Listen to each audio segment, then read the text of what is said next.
I often see socialists criticize capitalism on the account that the capitalist or the employer steals the fruits of the labor of the employee.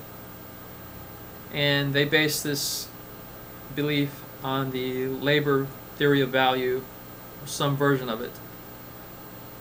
Now, I find this claim bizarre because the whole premise of capitalism is that the individual owns or should have the right to own the fruits of his labor. That's what it's based on. So if a person labors to build, create, or purchase a means of production, that means the production is the fruit of his labor. So if you believe that a person should have the right to own the fruits of his labor, then you have to believe in the right of capitalism, the right to own a private means of production.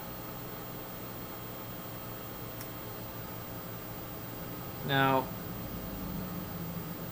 the socialists will tell you that when the person works on the private means of production, that the employer is stealing fruits of his labor, or at least parts of the fruits of his labor.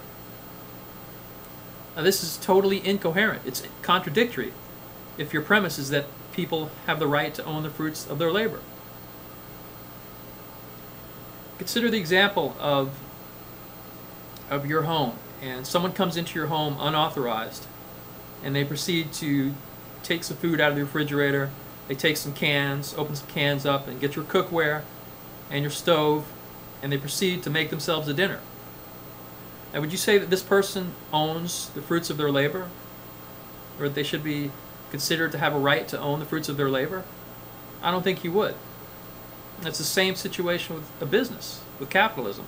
A person has labored to purchase a building, some machines or tools, or he's built or purchased them, and you come into his building and you build things using his equipment and his materials, and you're going to claim that you own the fruits of your labor?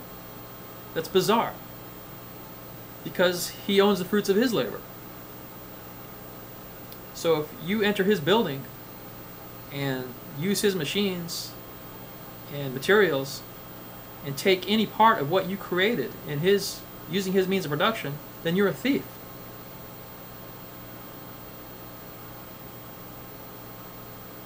So if you believe in that people have the right to own the fruits of their labor, you have to believe in capitalism. You have to believe that a person has a right to own a means of production and to dictate the terms upon which others use the fruits of his labor. And so, in conclusion, if you believe that a person should have the right to own the fruits of his labor, then you have to believe that a person should have the right to own a means of production and dictate the terms upon usage, and that the person that uses his means of production does not have the right to take any of the fruits of his labor. So you cannot say that the capitalist is stealing any of the fruits of the labor from the employee, because the employee is using the fruits of the employee's labor, of the employer's labor.